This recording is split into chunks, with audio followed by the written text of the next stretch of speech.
Good evening, everyone. 7 o'clock, and I'll call to order the regular council meeting for August 23rd, 2022.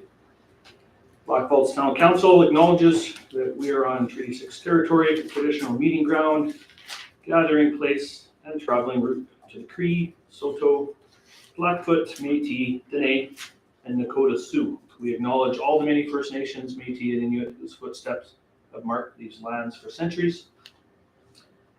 We'll start with the adoption of the agenda.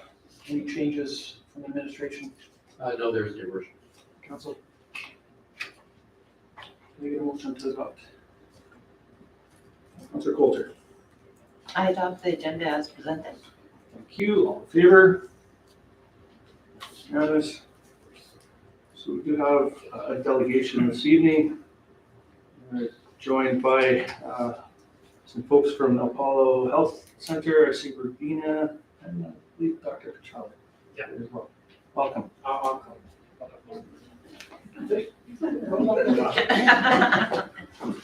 She's my rock. She's your assistant tonight, right? My assistant. Thank you. Well, thanks for giving us a chance to be here. I'm Dr. Kachali. This is Rubina. She's our practice manager at the clinic. So, like I said, she's my rock, and without her, I'm nothing. So anyway, as you guys know, we will be losing a doctor at our clinic. She's one of our international medical graduates. She's been there since February, and I think she found it really hard to look after the clinic on her own, because I work at two different clinics, so I wasn't really there for her. And so she found it really hard to look after the 1,700 patients that I had over there. So she actually decided to move into a bigger group clinic where she would have more freedom and more time to do other stuff. So that's where we stand right now. We have been having an issue like with my other clinic in Delaware, that's 3 years now, and then with this clinic, it's been a whole year that we've been struggling to get doctors up here. We had a meeting last Thursday with the AHS chief, and it basically just wanted to see what the process of bringing in new doctors and things like that was, because for the last 3 years, despite me putting in the impact analysis for both my clinics and requesting them, like literally hounding them every single week to get a doctor for us, it just didn't materialize. And so one thing that came out of the meeting was that we were not even on the map. So both Delbrin and Blackfalds. So we kind of fall under the Red Deer Metro domain, and so any new doctors that they recruited to the Red Deer Metro ended up going into Red Deer because that was the area of need.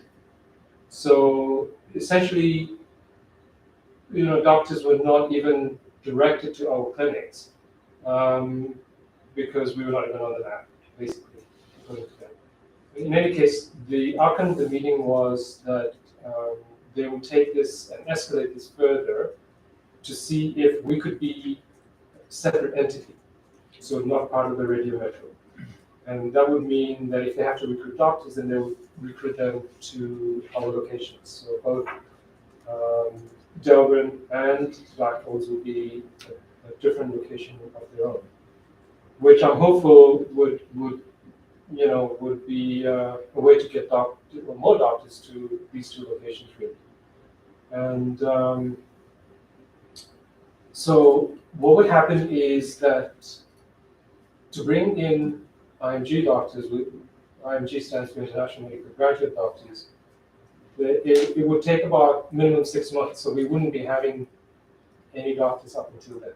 And as you're aware of the crisis that's literally spanning across Canada, that we have such shortage of doctors right now that we cannot get anybody even on a short notice to do even short hours, 3 hours, even give that sort of time. In the meantime, what I've done is I've tried to contact other clinics, neighboring clinics, and ask. And Chris has just told me that he's also been contacting these other clinics as well to see if we can get somebody, even if it's like 3 hours a month, like one person does 3 hours and the next person comes and does that. So that way we can keep our clinic open. Otherwise, Thursday, tomorrow is the last day of the clinic, and essentially we won't have a doctor and we'll be closing our doors to the public. Yeah, unless I come up there, but then that means my clinic in Durban won't have a doctor. So we're in a deep crisis right now.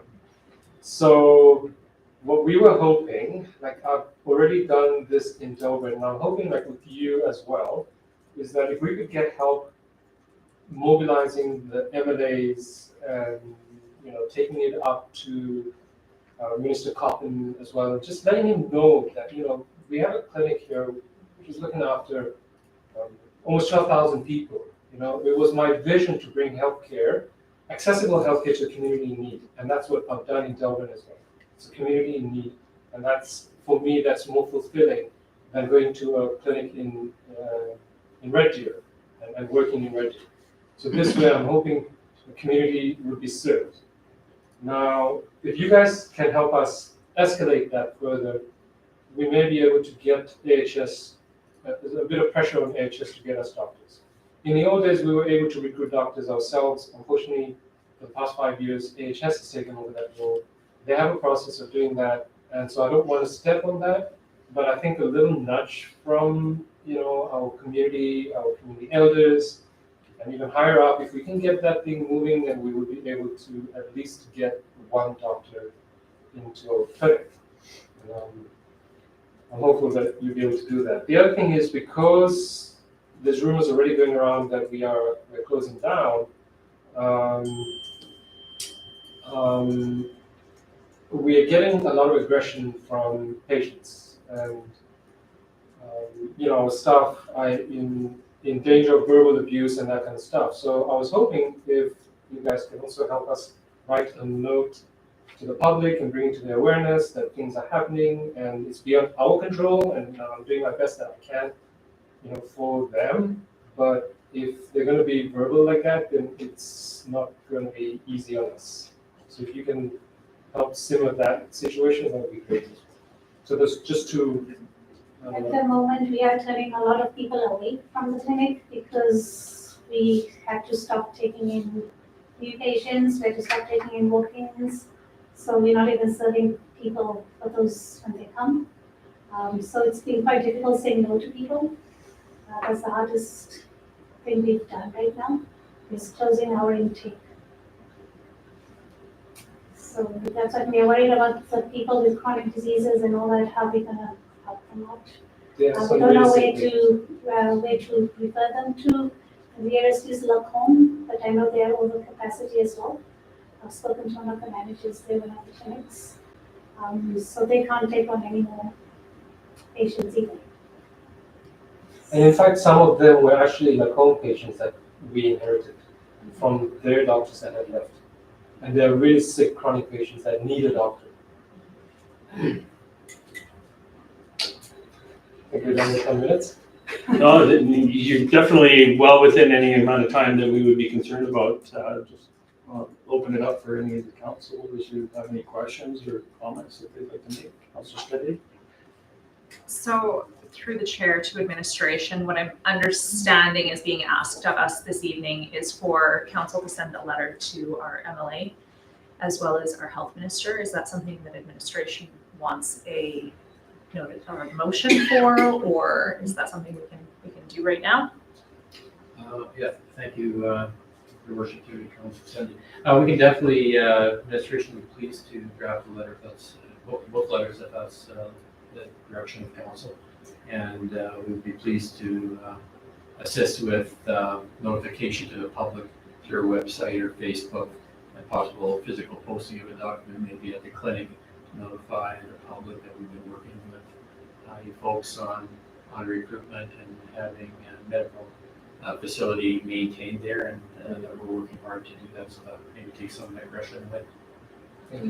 Because you need to put a note, hopefully not regularly, just to say that on certain days we will be closed because there's no doctor.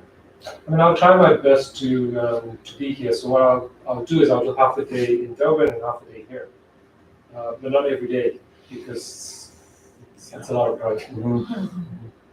So like this Thursday, we are gonna be closed, no doctor, but then Friday, I'll be we here. are. And then come next week, we'll have to figure something out. We were hoping that we would have heard something from Alberta Health Services, but we haven't received anything yet. Councillor Bell. Thank you. Thank you very much for your presentation. My question is actually through the chair to CAO Thompson and to get the opinion of other councillors, because we know this is affecting at least one other small municipality near us, that being Delburn. I wonder if it would be pertinent to have an emergent resolution at our upcoming conference next month. Like, I'm curious to see how many other small communities surrounding us are being gulped into that Red Deer Metro zone. And, you know, it's an issue. We also have people from RPAP that can help us out, that every time we have a meeting with them, they say they're willing to help us out, whatever can be done. So maybe there's something there.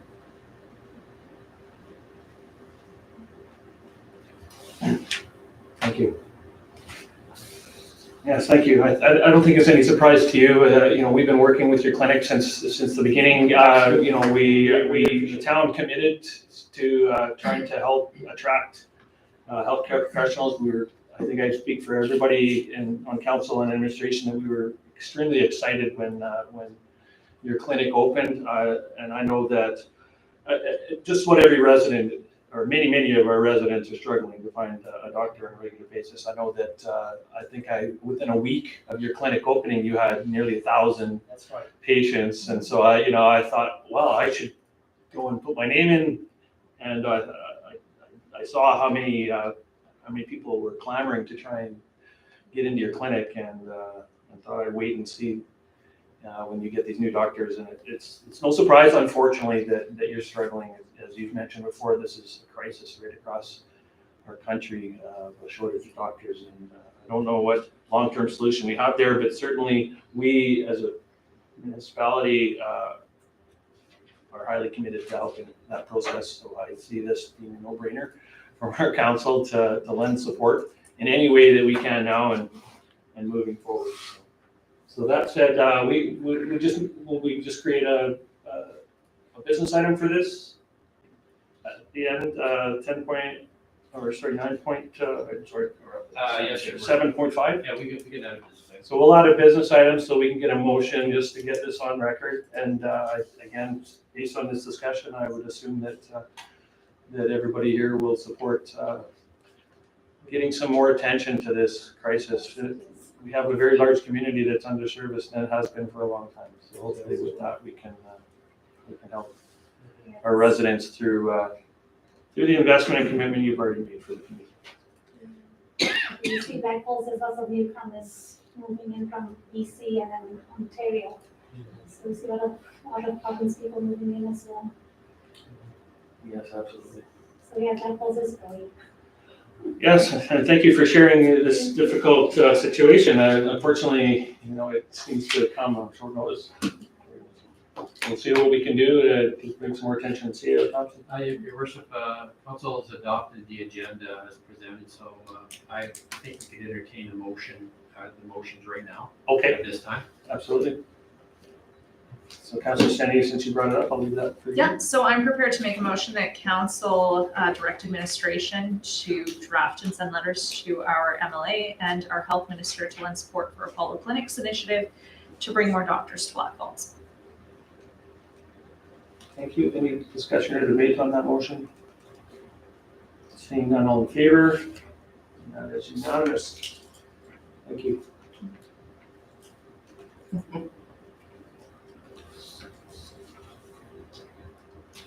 We have no public, yes, Who would also like to make a motion? okay. We have a second motion. I think it doesn't work. Second. Thank you. I would like to move that council create an emergent resolution in conjunction with the town of Drumheller in regards to this issue to bring forward at the AD. Delburn, sorry. What did I say? Drumheller? Delburn, yep, Delburn, that's what I mean. Thank you, Councillor Cindy, in regards to this issue. Thank you. Discussion or debate? My question would be, as a courtesy, be contacting Delbert prior to that? Yeah. Yeah. They have to second. Okay, Yeah, any well, other discussion or debate on that? Oh, sorry. I've already got them involved too, Thank you. and we had they had a meeting with Devin today, and it will be escalated as well. Excellent. So, Perhaps one might be in the works that we could add our name. Yes, so you can tag along with them. Excellent. so just CEO Thompson, given that there's other municipalities involved, would you like to see the motion a little bit more open than just Right. including? Work with neighboring municipalities to To possibly. ensure that a resolution comes forward. Let's put it that way. Okay. Thank you. No one understands that discussion debate? All in favor? That is unanimous as well. Anyone else? Okay, we have no public hearings this evening, no business arising from the minutes. Our first order of business, 7.1, request for decision on the shared micro-mobility pilot proposal. Over ADO. Mr. Johnson.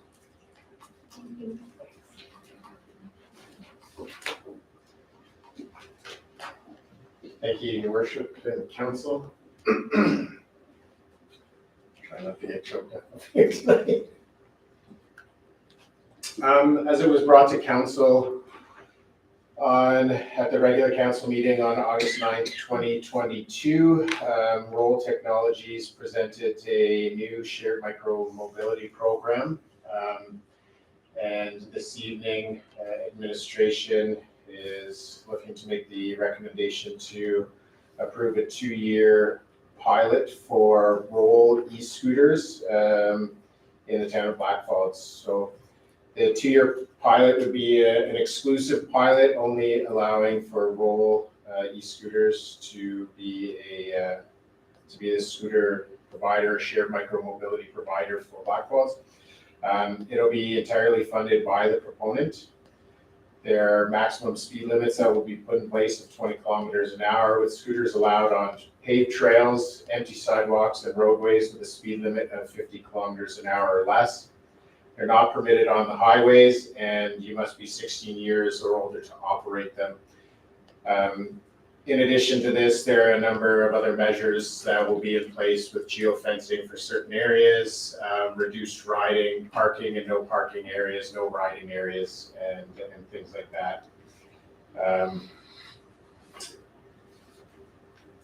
The implementation of it will have administration monitoring the pilot program and making changes to routes and policies and other standards as operational issues arise. Administration will regulate the use in line with the current enforcement levels that we have, and of course, enforcement will monitor and suggest changes to any bylaws that we currently have. Roll is already in the process of working with Lacombe County and Red Deer County to provide access along Trans-Canada Highway, Trans-Canada Trail, or other routes that are not part of the highway for safety, to allow access from Lacombe all the way to Red Deer through the town of Blackfalds. Administration recommends that scooters be restricted along Highway 2A, except for walking them across the east Blackfalds to West Blackfalds. And if approved, Roll estimates a launch program to the program, or they're ready to launch the program as soon as August 24th, 2022. As Roll has launched in several other municipalities, they've established best practices that we will look to adopt as well. The guidelines they recommend are in line with feedback that's come from other communities and municipalities such as Red Deer, Cochrane, Lacombe, and St. Albert, to name a few. During the pilot period, administration will identify recommended amendments to our traffic bylaw. And we have reviewed the current bylaw, and there are no concerns at this time with adopting e-scooters in the town of Blackfalds. Roll will maintain, be required to maintain, and has already applied for a business license with the town of Blackfalds throughout the entire pilot period. Education and enforcement, marketing and communications along with Roll will have started to develop a set of etiquette guidelines in preparation of a potential rollout. And they'll be distributed through social media, a media release which will be ready to roll out as well. And administration proposes that the free helmets that are distributed by Roll will be distributed here at the Civic Center during operational hours. And they'll come with those etiquette guidelines and rules so that we can help educate people as they're picking up their free helmets as well. Roll will actively monitor and enforce the parking and unsafe use through their GPS and the Roll app, and bylaw will help to enforce that as well, and we'll be briefed on all the rules of use for Roll, and we'll help to monitor, enforce, and make recommendations for the future of the program. Underage riding will also be monitored by law enforcement officers with an emphasis on educating riders and parents on the dangers of such use. And as mentioned, from a financial side, the cost of launching the program will remain solely on Roll, except for any optional promotional town support that we provide through marketing and communications. The town also receives a small, I guess, I don't know if it's a cost of riding. We receive a certain percentage from each ride that begins in the town of Blackfalds. So the recommendation of administration is that council approves Roll Technologies, Inc. as the shared micro-mobility pilot program as presented. Thank you. Any questions? Councilor Swan. Or Deputy Minister. Will they offer us any tracking like the Bolt system that we put in? Because it would be great to be able to track our users in our community. Yeah, so as part of the presentation a couple weeks ago, they actually showed us that there are a number of people that were opening the app in Blackfalds to look for scooters already. So they'll be able to provide us with tracking for where those scooters are started, so unlocked. So I imagine it'll only be within our area, but we can see how many users are using them. Yeah, it would just be nice to have like the Bolt where we have like that monthly data. data. Yeah, I would have to follow up with them, but I know they can provide it. We probably have to request them to automatically send that on a monthly basis. And then my other question is, do we know where the drop-off sites would be for these scooters? Like, is there certain areas they'd be set up in? Do you have any idea? So administration has already been determining some of the no zones, park zones, things like that. In speaking with Roll, if we have certain areas for parking, we can paint those or put stickers down that say that, and that's at their cost. So it's something that we haven't determined exactly yet. We have some recommendations from Roll as well as some recommendations from administration for Roll. But I think those will change and evolve as we see more need in certain areas, or too many scooters, or they're on the sidewalk here and they shouldn't be. And then what will happen is those will actually be geo-fenced so that you cannot park there. And if you do, you'll get fined or you'll have your privileges suspended or taken away. Yeah. Thank you. Councilor Stende. So I have two questions. First of all, you said that they have to be walked across to A. What technology are they using to ensure that that actually happens and people are not riding across? So Roll, through their geofencing and the GPS, are able to slow the speed of the scooters, as well as not control the brakes, but stop the power to that scooter. Okay, perfect. So if somebody wanted to manually push across, I imagine you probably still could, but they wouldn't allow for it to actually be Perfect. used, Okay. motorized. And then the second question that I have actually came up tonight because I didn't realize that we were going to be receiving a usage fee. That wasn't something that was discussed at our presentation. What is the usage fee per ride that we will be receiving? So there's a $1 fee to unlock the bike, and then it's per minute after that. We get the first 10 cents of every unlock. Interesting, So okay. it's relatively small, but that's meant to go back into infrastructure upgrades and things like that. Perfect. So would you say over the course of our 2 years that it would probably pay for the very minor amount of marketing that we would be doing when this first initiates?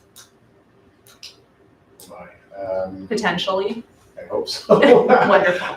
It's seeing how many people have opened the app in Blackfalds in that first 2 weeks that he started looking. I feel like we'll get some traction on this, but it's really difficult for me to say how much that'll get back. Understandably. Sorry. That's okay, thank you. Councilor. Thank you.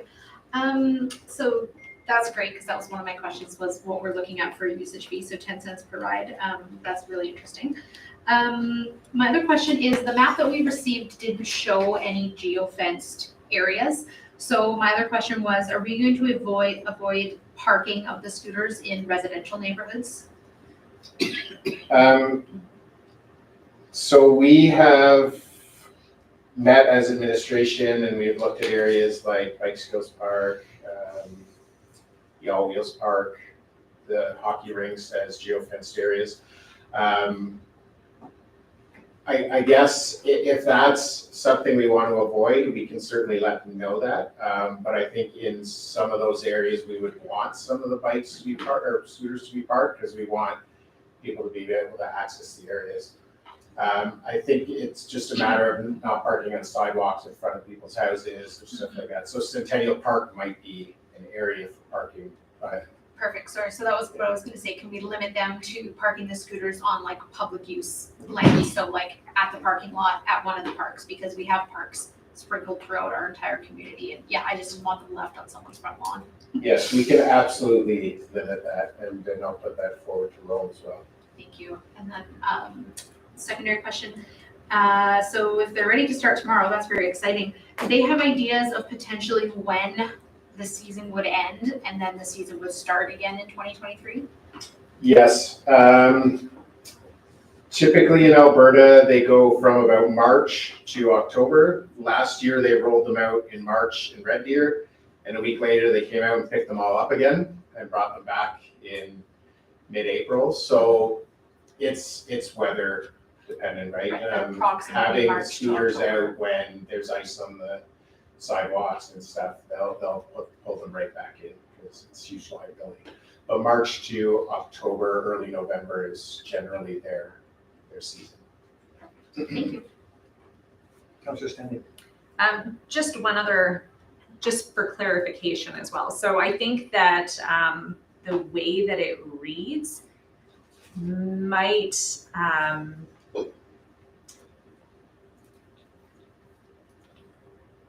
some people may read it as the scooters go 50 kilometers an hour, but it's the roadways that are 50 kilometers an hour or less that they're allowed on, correct? They only go 20 kilometers an hour?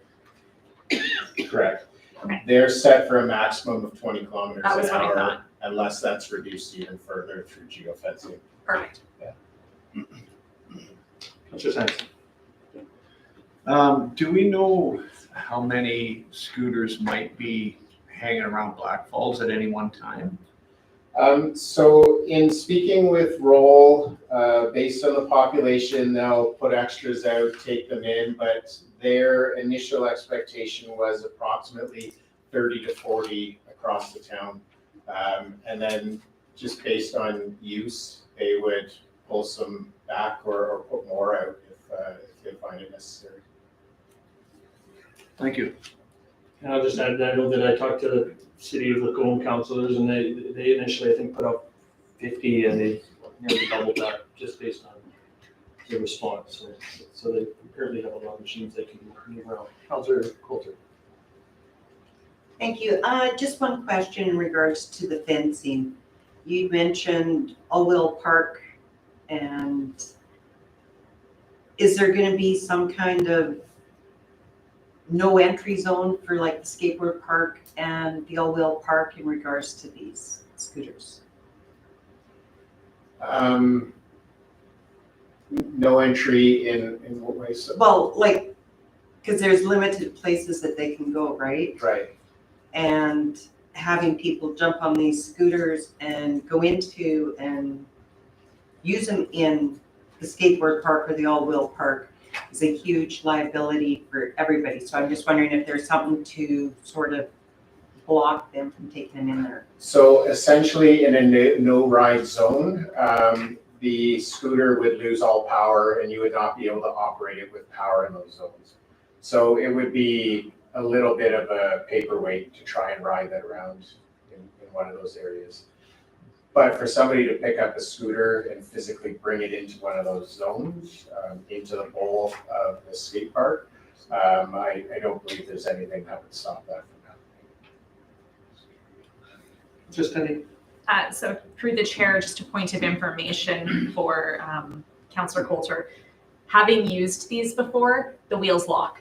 If you have not paid and you are not in an area where you can use it, you're in one of the geofenced areas, the wheels are locked. So you're not going anywhere. It's not going down any of those slopes. No, and I was trying to figure out if that's going to be set for those two areas especially, because there is such big liability. Understandably. Yes, so we've identified the Bike Skills Park, the All Wheels Park, the Metal Skateboard Park, all of our outdoor hockey rinks as well. So we've looked at a number of areas that we are going to be putting as no ride zones. Yeah, and then there's a few areas that we've identified, like Broadway Avenue between Tickelo's and the bottom of the hill, where it'll be a slow zone, just because of the traffic that we have. So we have some that we've identified already, and we'll keep monitoring those and add them as they come up. Councilor Dennis. Is it possible to have some of the sidewalks regulated for time, like Womacks, when there's heavy foot traffic to the schools, Cottonwood? So when the schools are going, that there's not someone ripping down the sidewalk going 20, Yeah, or safety wise? it's definitely possible, because they're doing that for parts of the Trans-Canada Trail already. So it's certainly possible, and we can look at those areas and make those recommendations. Municipal. When I look at all the people that are outside the post office, from Piccolo's to the gas and wash, I really don't think that scooters should be allowed there at all. There's a lot of seniors, and people aren't going to hear these scooters coming, and I just think that if we're going to use them, not use them in that area at all. It would be safe for all our residents. If somebody gets injured, that's not on the scooter, it's our liability or Roll's liability as well. So I just don't think it's a good idea. Maybe in the evenings when the businesses are closed, but not during the day. So I think it's important to acknowledge that this has only really been in front of council and most of administration for 2 weeks during the summer when people have been on vacation. So it's one of those decisions that we're making in a relatively short turnaround, which is not normally what we'd want to do, but we have the benefit that we're not the first ones into this game, that we've got municipalities on either side of us that have been using them for some time now, and there's big lessons learned from these scooter companies already that we benefit from. Probably one of the main reasons why I'm supportive of this is because this is virtual kind of an environment that we can respond to immediately if we have challenges. And I understand that our bylaw, all of our administration has something to add to this, and it'll emerge. It'll change as the needs are changing, as we recognize issues or challenges with it. So that's why, again, I'm comfortable moving this along a little bit quicker than we would normally with a newer style method of transportation, because we can make changes as we need to. And as we know, we don't have the bylaw modifications in place to adopt for us to deal with this yet, but we can certainly adopt those, I think, in timely manner. So because of that, because it is something that we can review and change as we need to, I'm certainly in favor of this. And I hope that we have lots of discussion about this and identify problems. We're gonna, I'm sure all of us get phone calls and emails and texts from residents with their own opinions about this. So I think that we'll be having more discussions. Councillor Bell? Thank you. Just one other question through the chair. Would council be able to see a copy of the map as like where it stands right now in regards to the geofencing? Like, would we be able to receive that tomorrow? I imagine tomorrow, before they roll it out, they would have, so I've been working with them on some areas, some addresses, so I'm pretty confident that before it's live, we'll have something to provide. Okay. We will have to have something to provide because they'll have created it, so. Yeah, okay, because just, that's what, yeah, when I was looking at the map, I was kind of hoping that those areas were gonna be on there just for us to discuss a bit further. But as Mayor Hoover said, knowing that this is something where changes can be made to quickly, just like our Bolt system, how we can add and adjust stops. I just think it's really exciting to be able to offer this another transportation vehicle. Good, can I respond? I do have one more question. The business centers like IGA and the South Point Common, are they allowed in that area, or do they stop at the crosswalk? Because again, there's a lot of traffic moving in and out, and I would hate to see somebody getting injured in those parking lots.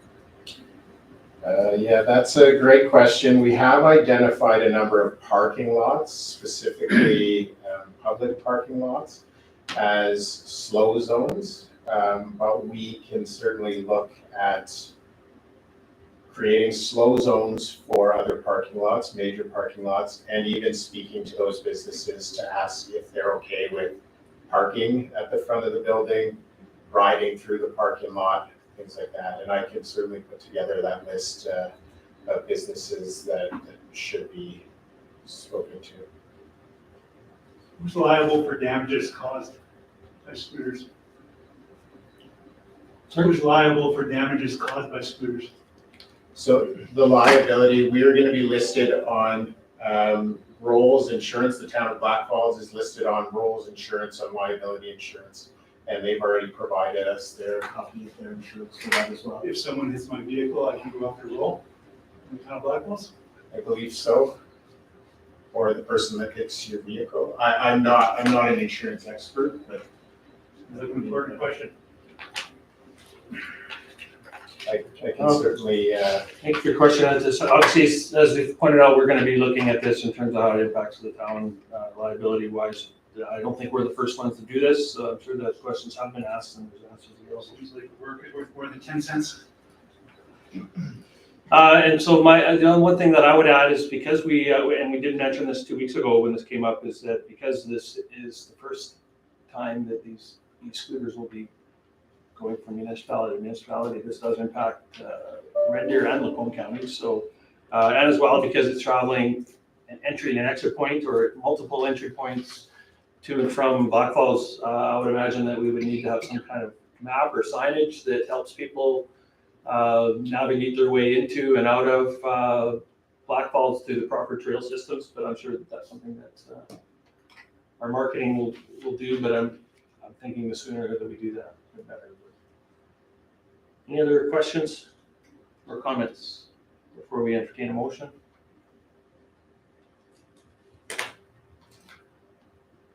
So we do have a administrative recommendation.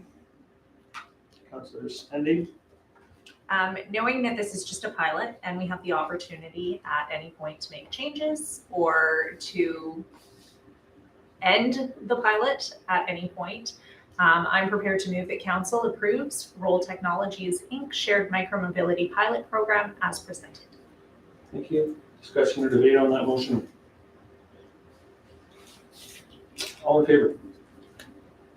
That's carried unanimously. 7.2, the CAO report.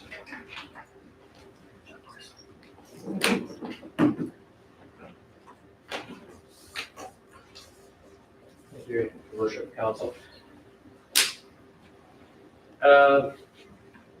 Supporting and assisting staff in a number of operational processes and capital programs, that work's ongoing. Continuing assisting with the Civic Center lower level renovations, culture days, and budget survey. Recently hosted a CEO workshop for council. We had some good discussion, provided follow-up from some of the discussion that took place.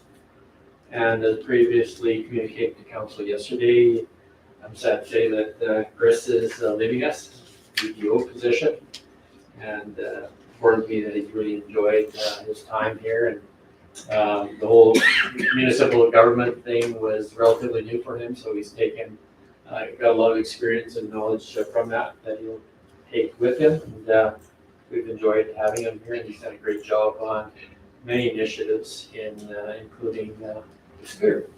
So we wish him all the best. Municipal enforcement officers have focused during the month of August on clean up around town. Owners of vacant properties have been contacted and asked to clean up their lots. Residents have been approached about any unsightly properties and been issued notices to clean up both yards and alleyways. This has been working very well. For the most part, people are complying with these requests. In total this month so far, there's been 246 files have been opened, with most of them being proactive, dealing with the community standards bylaw and ensuring that residents are maintaining their property as they're responsible for. Officers have also completed approximately 2/3 of the community to date. Emergency management preparation for the October 26th exercise, which will involve all LRAMP partners, continues. Plans are underway to work with FCSS in preparation for this, as this exercise is designed to test the new ESS plan. The town will be hosting an ICS 300 training course in partnership with LRAMP at the end of September as well. With fire, the NFPA 1001 level 2 starts on August 17th, with 4 of our members taking in this shared approach with the City of Macomb Fire Department. The RCMP has had a busy month so far and continue to provide weekly updates through a news release, which has been getting many views, with 1,993 reaches and 325 responses, whether through likes, shares, or comments. Overall, this news release continues to receive mostly positive responses. Deputy Chief Elder has been busy working with the auditor, who will be doing our core audit in mid-September. Departments have been provided with some information to help them better prepare for this audit. With economic development, there's been a busy month with Alberta Advantage immigration program, rural entrepreneur stream. Mayor Hoover and our economic development officer were involved with an interview by Celbris Law Firm to discuss the town's involvement in the Alberta Advantage immigration program. The interview will help attract newcomers participating in the program to the town of Blackfalds. There have been 15 new expressions of interest for the town, of which 2 resulted in letters of support for upcoming exploratory visits. Also mentioned tonight with our delegation, we've been working with Apollo Health and AHS on staffing issues in the region, so we will take that directive provided by council tonight and move forward with those. Rolly scooter rollout is going to move ahead as council approved. Expansion of the Bolt Transit with 2 new stops in North and South Aspinall industrial areas and 2 new stops at Red Deer Polytechnic taking place. Stops went live August 2nd, and they've slowly seen new ridership as a result, with the bulk utilizing the new stops at RDP. A goal of directly marketing to North and South Aspinall businesses in September after holidays start to slow. Corporate services, LWA consultants found approximately $7,000 in unclaimed GST over the audit period of 2018 to 22. Corporate services validated their findings and proceeded to amend each CRA return with the unclaimed portion of rebates and ITCs. Journal entries were also created to show the amounts receivable from CRA and interest earned on the unclaimed amounts. Moving forward with the budget planning and keeping the process on track, various budget meetings were scheduled with senior administration and finance staff, as well as arranged training sessions and Questica access dates for single-use users. Reviewed salaries and benefits have been updated by payroll for 2023 salary grids, position changes and modifiers for the upcoming year. Reviewed the work that was completed by the financial analyst for allocations of insurance, utilities, telephone, cell phone, and by the analyst. Questica is set up to allow the budget managers to input budget items. The budget model is available for budget managers through to the end of August. The budget survey reviewed and modified once approved by council. Corporate services worked with Marcom to finalize the survey content and set up for residents' use. The budget survey did launch August 22nd and will continue through September 11th.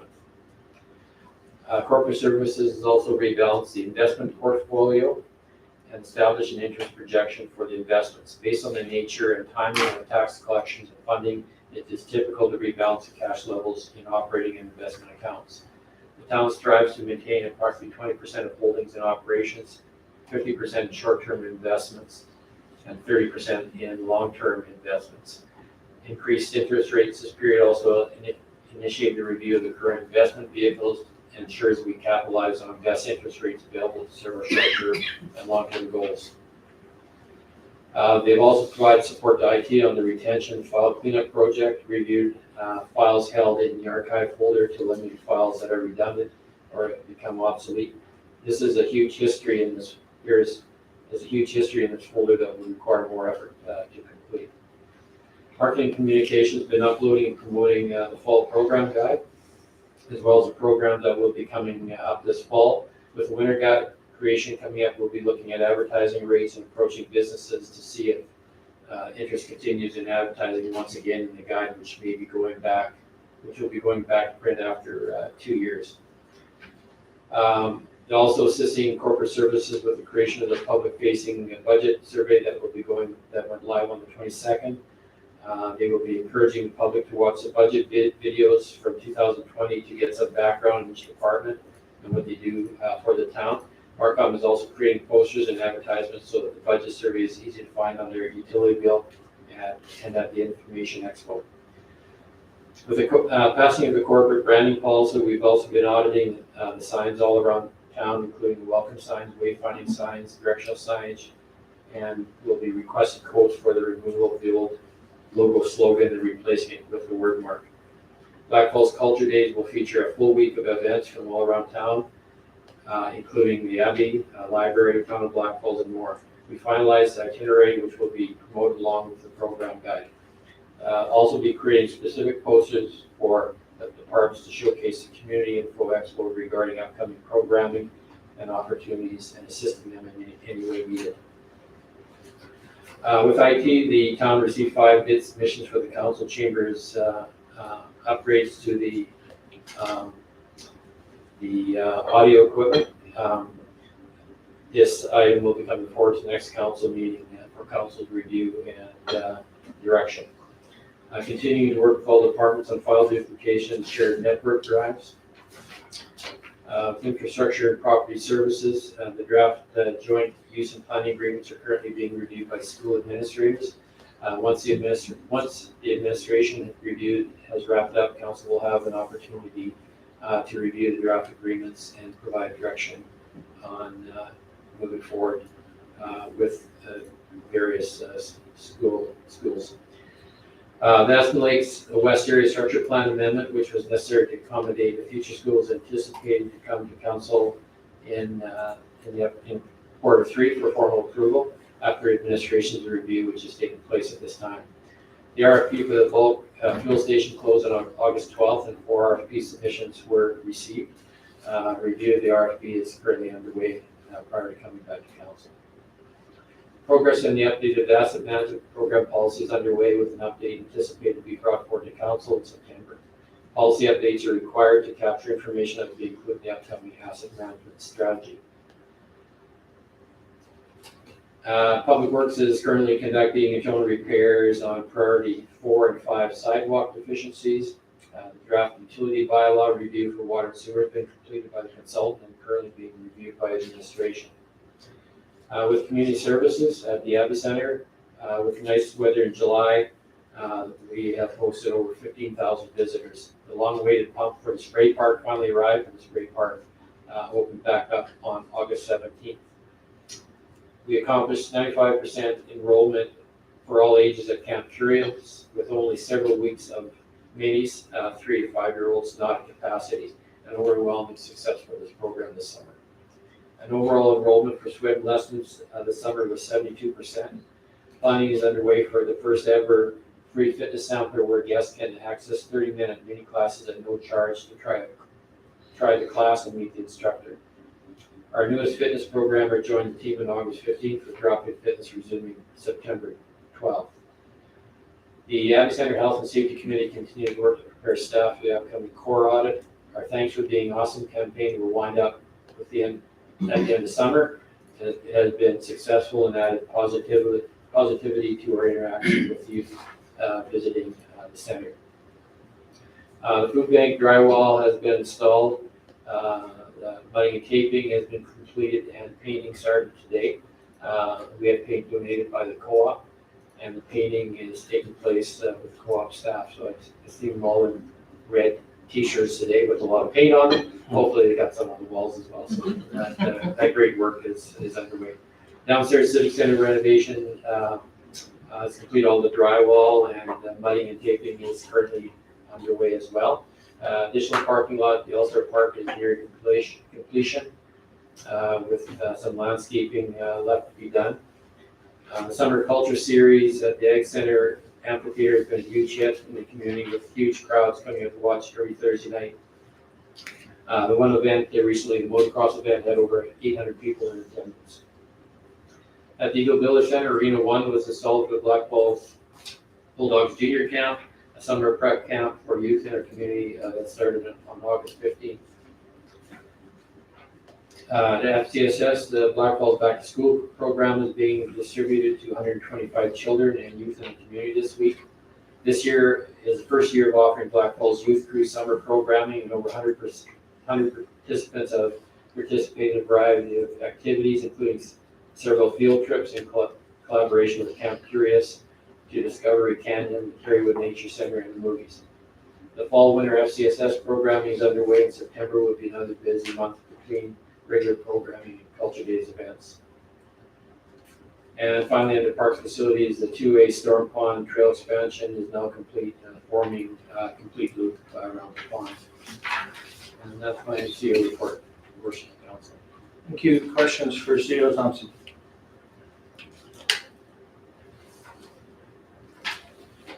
Seeing none, can I get a motion to accept for information?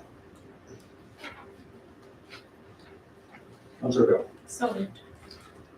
All in favor? Carry unanimously. 7.3 Municipal Sustainability Plan update. Thank you, Worship.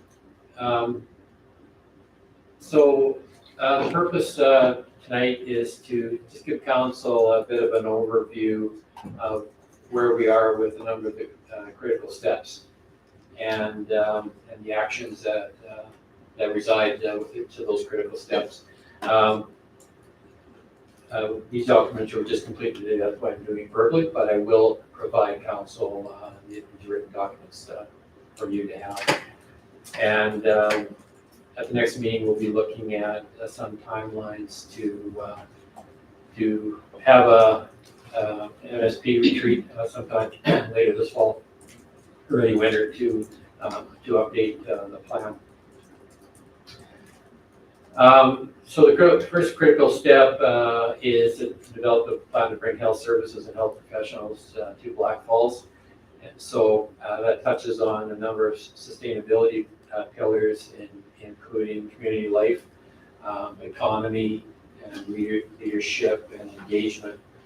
And I believe that council, with the information that is provided tonight, understands the challenges that we've had. There's been some great work done by the Blackfalds Healthcare Professionals Attraction and Retention Committee that was initiated in August of 2020.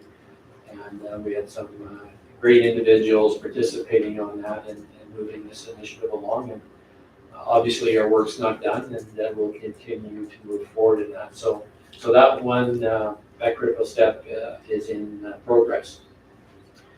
The critical step 2 is developing an arts and culture strategic assessment.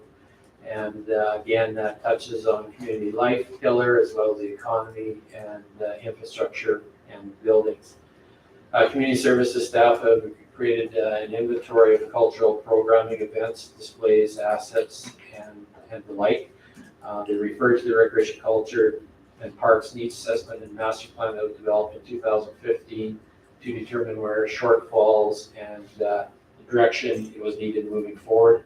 Engaged residents through a short survey, arts and culture gap programming ideas that took place a few years back, and we're looking at providing another survey in the near future.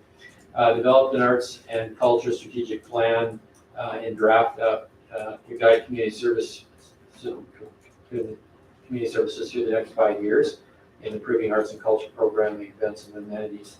This was brought forward to the Recreation Culture Board last year, and will be updated, brought back, and then brought forward to council. For future work, we're looking at continuing on building cultural programming and events, encouraging community members to access funding provided to enhance cultural programming events in the community, and partnering with the high school to use the school as a performing arts facility once it's completed. Looking at options for future development of an arts and culture based facility as well. Also, we've created a funding source for local community groups for access for programming events, and hope that there's a number of groups that can form within the community and access some funding and advance some of those initiatives. So through each one of these, we've identified who is responsible, who is accountable, the consultation process, and who's informed. So the council will see those all filled out in those critical steps in the documents that are provided. The next one is on affordable housing, and that touches on community life and infrastructure and buildings. For the purpose of this document, affordable housing, as addressed within, is being defined as affordable rental housing, affordable home ownership, and government subsidized housing. And that could include emergency shelters, transitional housing, and social housing. A lot of data has been collected. We know that the median household income as of 2018 is approximately $113,000. The median resident income in the workforce is 50.5 as of 2018. 83% own, with about 17% renting. Ownership is 11% higher than the provincial average and 17% higher than the national average in Blackfalds. As of 2018 census, approximately 190 households fall below the $30,000 a year income. The town of Blackfalds, as reported by the CAO Foundation, has 20 affordable units, not including seniors residents, with 14 applicants currently on the waiting list. The average stay for these affordable units is 3 years. Affordable housing reported by the CAO Foundation comprises of approximately 0.6% of residents in our community. In addition to affordable housing reported by the CAO Foundation, there's an additional 60 families residents is currently receiving rental assistance benefit in the CAO Foundation service area, 10 of which reside in our community. not in conjunction with a report of the Cole Foundation are the following allocations of non-subsidized, what we feel are affordable housing for low-income families. The Blackfalds Estates Mobile Home Park has approximately 81 units. Usually there is 2 to 3 vacancies on average at any given time. 5+ year average length of stay with some residents staying 30+ years. Of those residents, 50% are above 65 years of age and 70% above 45 years of age. At McKay Place, that's the park on the east side of town, there's 65 units. There's 30+ vacancies currently in that park, and 20% of the people are above 55 years of age. The Broadway Village Mobile Home Park is 80 units. There's 0 vacant lots, and there's no information on average stay. Habitat for Humanity, there's 4 completed units, and 4 units are currently being developed.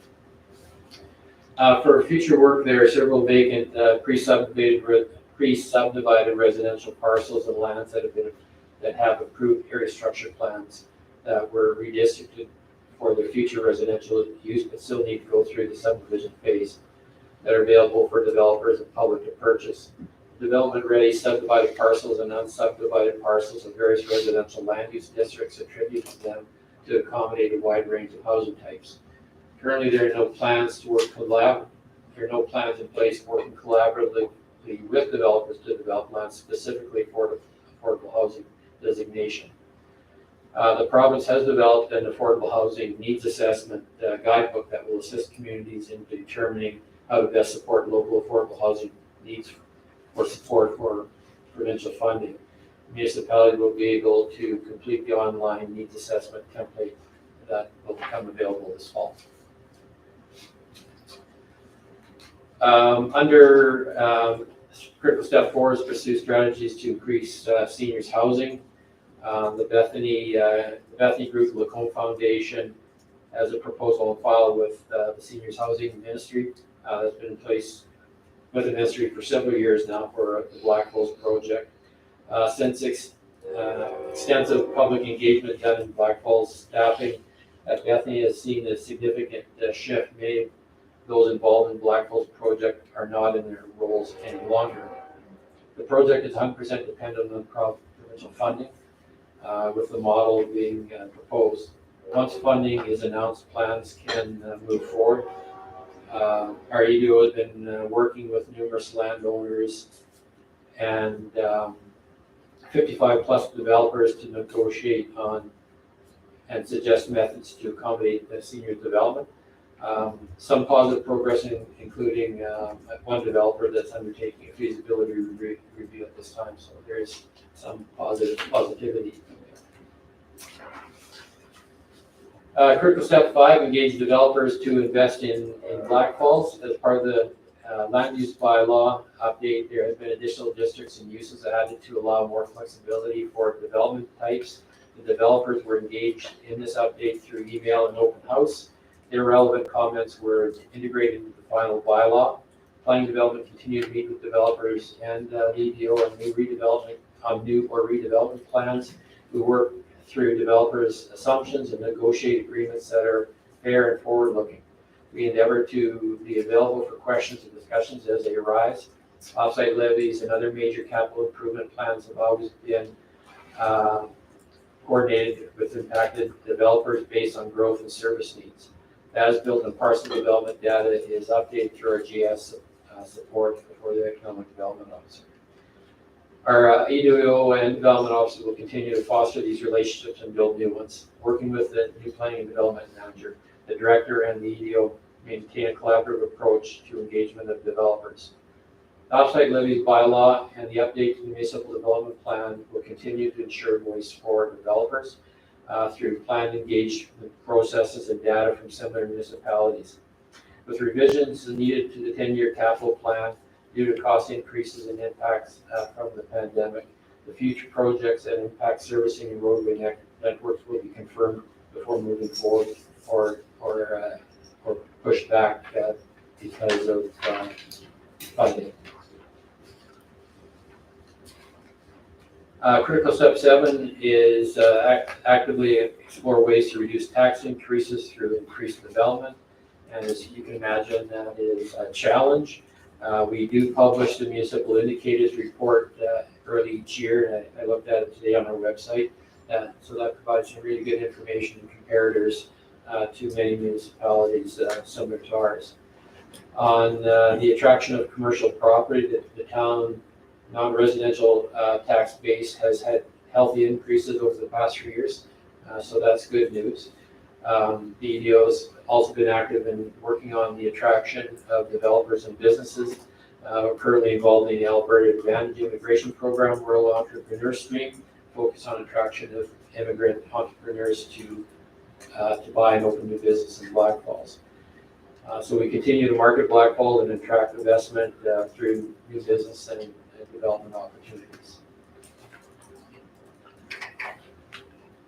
Critical step 7 is the Highway 2A transition plan from the province. As part of the Highway 2A and Gregg Street intersection upgrades, administration undertook a review of the pedestrian crossing alternatives.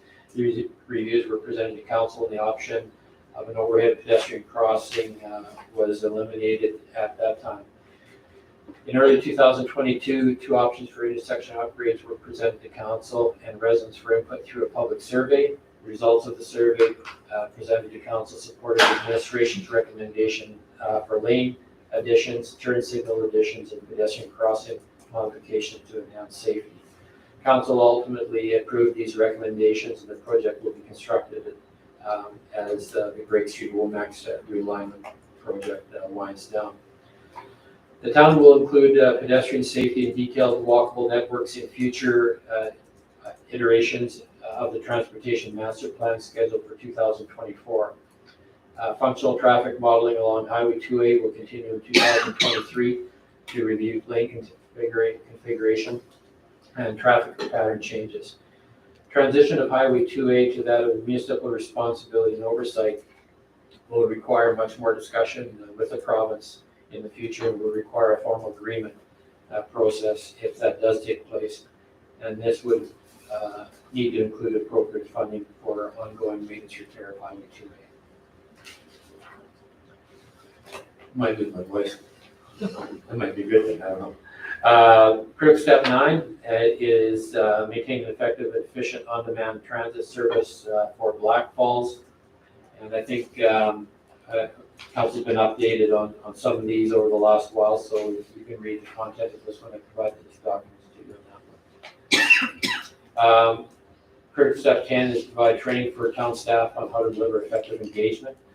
Corporate services staff have been given and are receiving ongoing training on best practices for engaging with the public. Marketing communications is working on an engagement strategy that goes for both public-facing staff and internal planning for public engagement. Additional training for other departments on how to deal with the public when required, specifically public-facing departments. Critical step 11 is community engagement action strategy.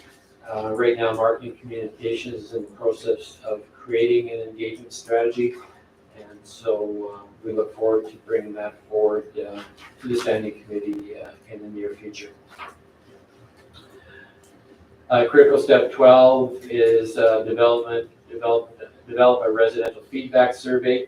The annual community budget survey goes out in that's currently been put out, addresses the key elements identified in this critical step and related to residents' satisfaction. Similar process will take place in future years unless council determines that they want to do something other than that survey. Critical step 13 is natural environment. The council approved the final environmental stewardship strategy for the town of Blackfalds. Since the approval of the ESS plan, some progress has been made in alignment of identified goals, including land as part of the development reviews. Developers have been encouraged to include additional land set aside for green spaces and community gardens. Parks Department is evaluating new trail options to enhance healthy living. A green purchasing policy has been drafted and ready for internal approvals. The town continues to support local farmers market and community events. With energy, the town investigated options to install electric vehicle charging stations on town-owned property. For stormwater, we're still waiting the approval of the Northwest Stormwater Management Project. Developers have been encouraged to utilize xeriscaping for new developments. Building and infrastructure has been incorporated in the most recent updates of the land use bylaw. The Bull Transit System continues to adapt and enhance its user service with the new stops. With solid waste, the town continues to promote its community garage sales, curbside giveaways, spring and fall cleanup programs, and participate in waste and household hazardous waste programs offered through Alberta Recycling Management Authority. So that provides kind of a quick overview of where we sit with some of these, and would be pleased to provide those to council. And once you receive those, if you have any questions, please feel to get back to me. Thank you. I think it's a fair statement to say that we reserve our questions until we actually see that document. I appreciate that. Thank you. I just- Thanks for the help. Thank you, through the chair. Did you do something wrong? My question would be, probably, no, I'm just kidding, sorry. My question would just be, after we do receive that document, can we go ahead and automatically put that on a standing committee agenda? Because I'm sure there will be questions. Okay, thank you. Thank you. So I guess we do need a motion to accept that as information. That's in there, Bob. All in favor? That's unanimous. And 7.4, a request for decision for Big Brothers Big Sisters Day Proclamation. Manager Bourne.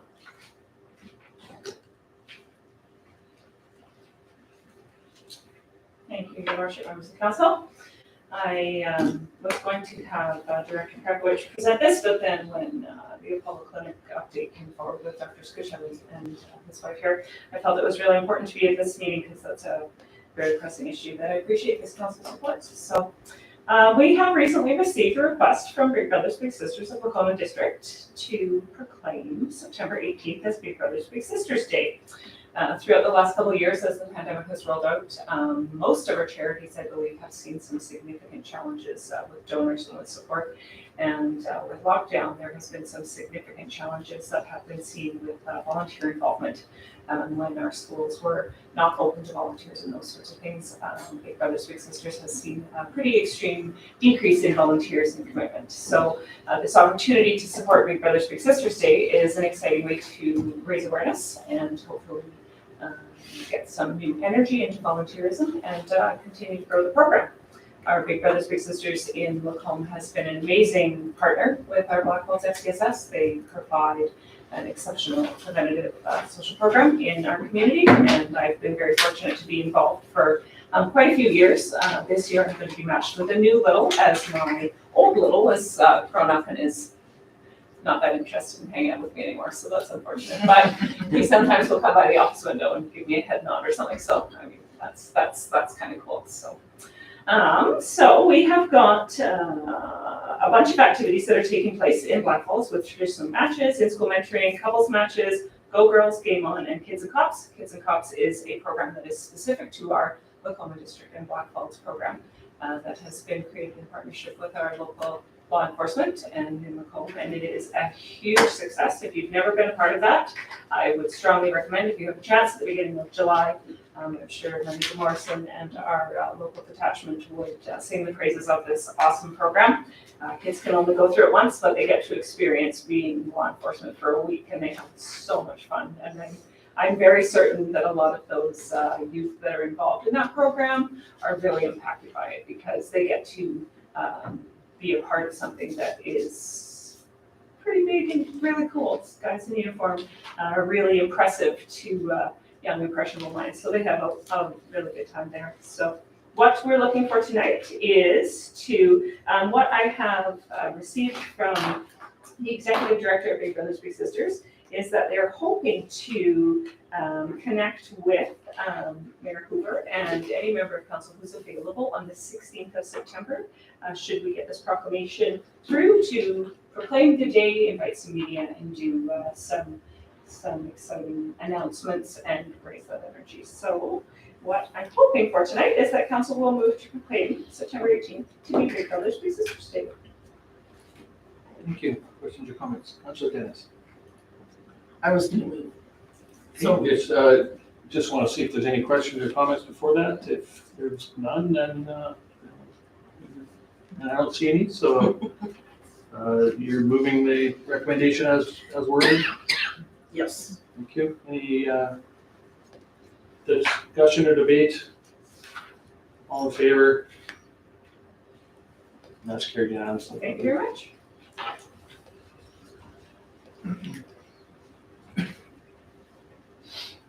We have no action correspondence, and we do have a number of information items. 9.1, the report for council on the Womacks and Gregg Street realignment and the parking lots, Highway 2 intersection improvements.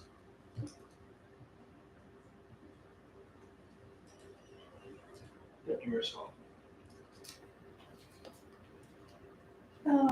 Through the chair to CAO Thompson, maybe. My question is regarding the crosswalk on Womacks Road at the Broadway intersection. Is there any way we can get pedestrian lights? Because with the kids starting school and stuff, that sidewalks can be really busy. Just going straight across Womacks because there's no stop sign now on Womacks Road. I'm just wondering, I think that's a hazard that needs to be fixed before somebody gets injured. Your worship, through Councillor Swab, we'll meet tomorrow with administration and their consultants and the contractors to see if there's something we can improve that. There is still some paving work to be done there, but they're waiting until the parking lot's ready to pave, so they're not coming twice with the pavers to do the work. But we'll look at what we can do to improve safety there. Thank you. Any other questions? No. The next three items, I know that we don't have a business item, but I'm hoping that this can generate at least a little bit of discussion, as there is interest from media in terms of the town's position. And I know that we've had some preliminary discussion, at least through Alberta municipalities, on this back in November when the province first announced this and the reports came out. But as you saw, the very long report that the province has provided, 100 and some pages here, that I tried to get through. It's a lot of information in terms of how this could potentially roll out. But I think that it's worthy of some discussion, and I did ask that administration meet and provide a little bit of information to help us with formulating at least some kind of official response from the town if we are approached. Councillor Scott. Or standing, sorry, Deputy. So through the chair, if this is a question period and I can actually comment, Alberta municipalities has been historically banded together. The majority of the municipalities in Alberta feel the same, that there are not enough answers to the questions that we have. There are very few questions that have been asked that have even been answered in regards to where the funding is going to be coming from, where the training is going to be happening, what kind of training these officers are going to be receiving, how many officers are going to be in each municipal area. I think at this point, as a councillor, because I cannot speak for all of council, but as a councillor, I feel that the biggest and best thing that we have the ability to do is to stick with the Alberta municipalities, band together as a province, and continue to pressure our provincial government for more answers. If they are going to force this through, even though the surveys that they've put out to the individuals who live in Alberta have come back and said that they are not in favor of this. And we're seeing, as this provincial government does, them push things through regardless of how people feel. I'm not sure that we can necessarily stop it, but if we can attempt to work with Alberta municipalities to at least get some answers to those questions and have an idea of what this rollout is really going to look like, if we can't stop it. I honestly, I read the document. It is an incredibly long document. There is a lot of information in it, but a lot of it just panders to how wonderful the provincial government is, and it doesn't really give us any answers. So that said, I apologize for ranting a little bit. Through the chair to administration, if we can find out, because I'm sure there is at least one, if not several, motions that will be coming to the Alberta Municipalities Conference this year. If we can have an idea as a council of what those are and lend our support to those, I think that that's probably the wisest idea for this council at this time.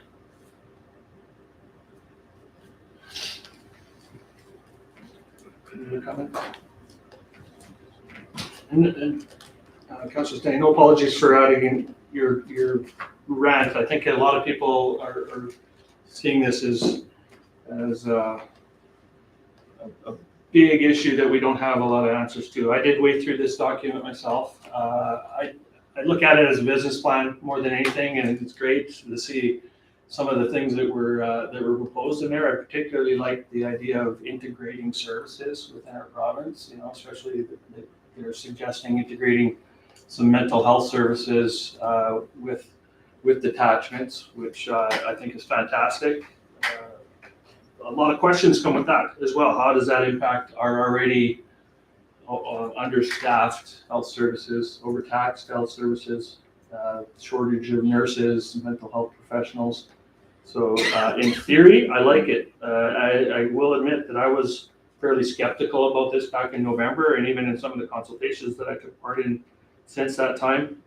Looking at this business plan, it's a little more clear, and I think it looks a little more positive. How they're going to achieve that is a big question mark. Where the money's going to come from. I think if we get a commitment from federal government to maintain some of the funding. I'm also trying to look at this just strictly as our municipality rather than everybody's perspective. We're fortunate to have a detachment right in our community that we have a good relationship with.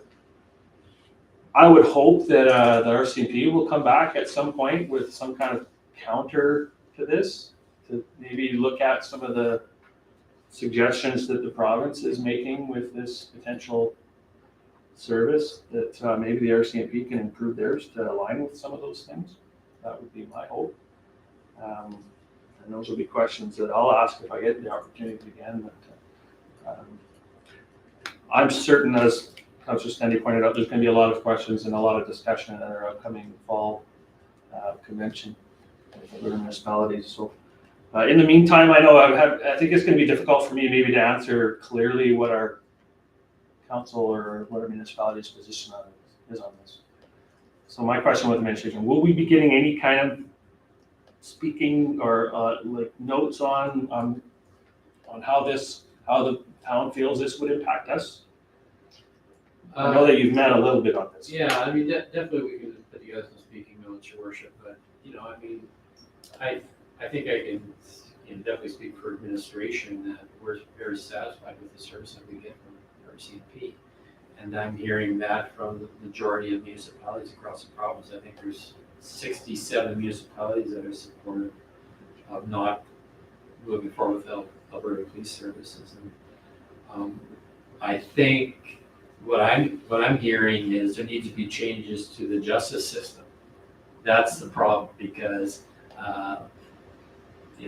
whatever crime being committed, they're back out on the streets quickly and repeat offenders. And I think that's the biggest issue. And the other thing that I'm hearing is, if this is such an important issue, why the province bring it as a plebiscite, let the people vote on it. And I think that's something we should look at. And finally, to me, when you look at the problems that we have with our health services, with ambulance service and everything else, we really want to put this on the province to oversee something as important as police services. So, yeah, there's definitely a lot of information in there. Manager Morrison and I gleaned through those documents today, but what's missing is the financial analyst.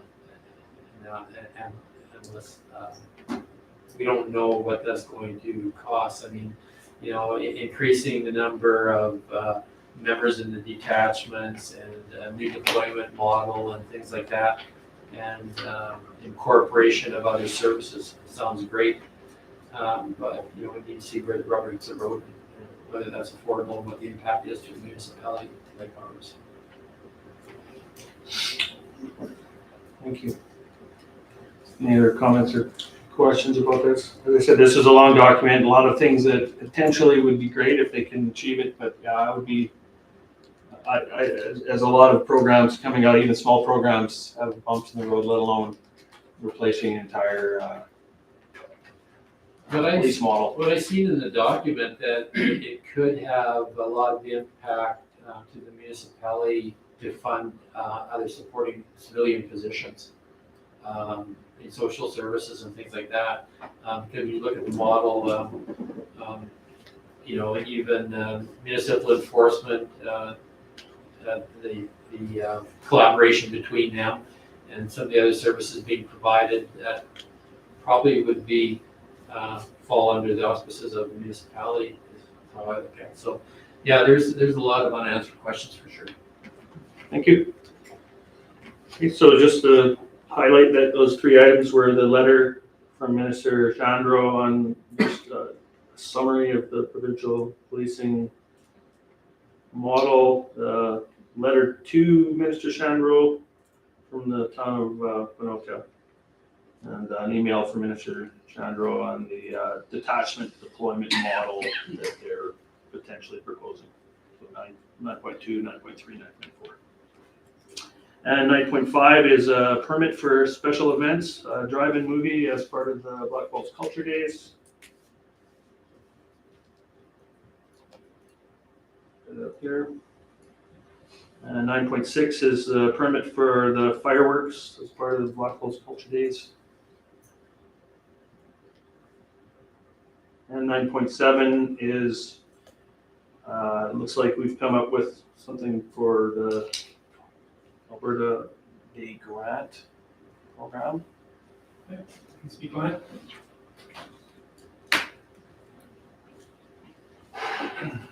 Thank you, Your Worship. Council. Yeah, so we did get some funding from the province, so $10,000 total. We are still working out the details as to what the event will be, but we are hoping to have it at the Abbey Center Amphitheater and have some food trucks, likely between the times of 12 and 5 on that Saturday, the 3rd. So, like I said, more details will come. We're just still hearing back from who's available for entertainment, food trucks, and all that stuff. So it's a really tight timeline. We are under that timeline and the limited resources that we have available for that day. So it's going to be tough to put this together, but we'll do our best. Thank you. Yeah, I agree.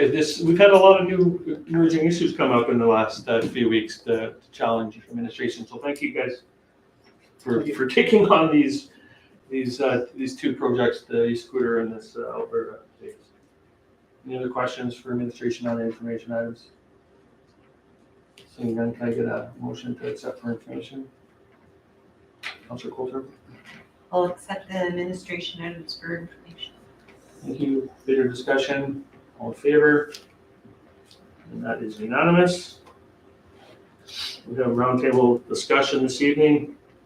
So I will start at the far end with Councilor Stende, work our way to the left. I have no additions. Councilor Sands. No, mine's pretty straightforward. I did want to note, though, that I was able to take part in a couple of parades in the last 30 days. And one out in Bowden on the 16th of July, and then one last August 13th out in Alex. And we won second place for municipalities Yeah. That'd be great. Yes, and all I did was wore different sunglasses. Oh, So, Was there only 2 entries? hey, yeah. So, Sorry. But other than that, yeah, mine's pretty straightforward. Thanks. That's gotta be the only award we've ever won. For a parade entries, right? Like that's some sort of record. Deputy Mayor's fault. I had a quiet month. I actually took a 2-week vacation, the first time that I've taken vacation from council, and it was nice. I spent time with my mom. She's 82, so we're just trying to figure out, she's very healthy, but we're trying to figure out housing situations for her, like most people are with their senior parents and grandparents. So it was a great vacation. So thank you. Thank you. Councilor Bell. Thank you. I don't have anything in particular to add, but I'm here if anyone has any questions. Thank you. Councilor Dennis. Yeah, I forgot to put down the CAO workshop, but anyone has You were any? there. I was there. Councilor Coulter. Nothing really to add. It was kind of a, council-wise, it was kind of a slow time, just personally busy. Thank you. And I did take some time off as well, so a little bit lighter month for me. As was pointed out, I did take part in that rural immigration entrepreneur video interview, which I'm hoping will result in some interest in business investment in Blackfalds. And then I think probably the highlight for me was the Berman University. They invited the City of Lacombe Council to tour their new library, and they extended that invitation to Blackfalds and the County of Lacombe. And so I thought I was just taking part in a quick tour of their new library, which we did, and it is a beautiful facility, a little bit bigger than our new library. And as it turns out, I wasn't aware that this is actually open to the public, just like ours is. So anybody can utilize it. They are part of the regional library system, so they carry a lot of materials, and they can order in materials there as well. But a bonus is they also are part of the academic network. So for students that are working on programs at just about any Canadian university, they can access materials. The only caveat there is, unless you're a Berman University student, you have to actually physically go into the library. The Berman University students can remotely access this information, but anyone else that is a student, especially post-secondary student, can utilize that. And it's a beautiful facility. I can tell you that they are well supported by their, that's a faith-based organization, so they get huge donations. So I think that was about a $25 million library, something like that. And the president toured us around the entire campus, so I was really impressed. If you've never been up to Berman University, they do have a lot of great history there. One of the things that I also noted is that they have a partnership with Lacombe High School, the EcoVision Club. So they now have a similar geodome that the high school has, as well as a little bit nicer building to support that. And my understanding is that their next expansion on that will be a geodome. Rather than having plants, it'll be a butterfly pavilion. So they are actively working with other partners. And on that note, the president of the university was quite open that he's hoping to form relationships with the surrounding municipalities, with our new high school in particular. We're looking at maybe some kind of partnership with the high school and using and sharing facilities with the university. So very positive experience. And that was the highlight of mine. I'm sure if anybody has any questions. And I do have I will leave this guide for the council members if they want to have a look at it on the Berman University programming. Okay, so that is roundtables. Get a motion to accept those. Councilor Sands. Yep, so moved. All in favor? It's unanimous. We got minutes from the regular council meeting on August 9th. Any errors or omissions noted there?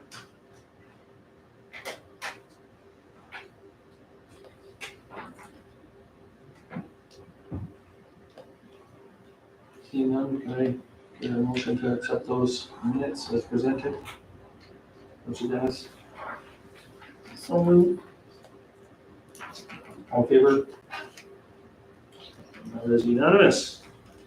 We have no notices of motions. Is there any business for the good of council?